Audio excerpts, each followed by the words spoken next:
Kodakara press ക്ലബിന്റെ നേതൃത്വത്തിൽ Kodakara Puthukkavu താലപ്പൊലിയോടനുബന്ധിച്ചും Kodakara saint Joseph ദേവാലയത്തിലെ തിരുനാളിനോടനുബന്ധിച്ചും നടത്തിയ ഫോട്ടോഗ്രാഫി മത്സരത്തിലെ വിജയികൾക്ക് ക്യാഷ് അവാർഡ് വിതരണവും പ്രസ് ക്ലബ് അംഗങ്ങളുടെ തിരിച്ചറിയൽ കാർഡ് വിതരണവും ഞായറാഴ്ച സംഘടിപ്പിക്കുമെന്ന് ഭാരവാഹികൾ അറിയിച്ചു. കൊടകര ഗവൺമെന്റ് LP സ്കൂളിൽ രാവിലെ 9:30 നടത്തുന്ന പരിപാടി ചാലക്കുടി MLA സനീഷ് കുമാർ ജോസഫ് ഉദ്ഘാടനം ചെയ്യും. Puthukkad MLA KK Ramachandran cash award വിതരണം നടത്തും.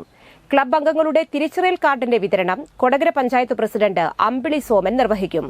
സാമൂഹ്യ സാംസ്കാരിക രംഗത്തെ നിരവധി പ്രമുഖർ പരിപാടിയിൽ പങ്കെടുക്കുമെന്ന് press club president K Prasad, secretary TG Ajo, treasurer Dino Kainadath എന്നിവർ അറിയിച്ചു. പ്രോഗ്രാമിൽ ഉദ്ഘാടനം ചെയ്യുന്നത് ബഹുമാനപ്പെട്ട ചാലക്കുടി MLA സനീഷ് കുമാർ ജോസഫും അതുപോലെ തന്നെ ക്യാഷ് അവാർഡും മെമ്മൻഡോ വിതരണവും പുതുക്കാട് നിയോജക മണ്ഡലം MLA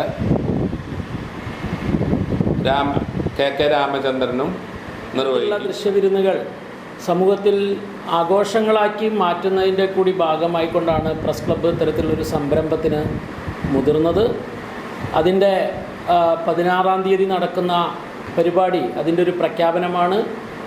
2 MLA-മാരുടെയും പഞ്ചായത്ത് പ്രസിഡന്റിൻ്റെയും അതുപോലെ തന്നെ സാംസ്കാരിക സാമൂഹ്യ പ്രവർത്തകരുടെയൊക്കെ നേതൃത്വത്തിലാണ് ഈ പരിപാടി നടക്കുന്നത്.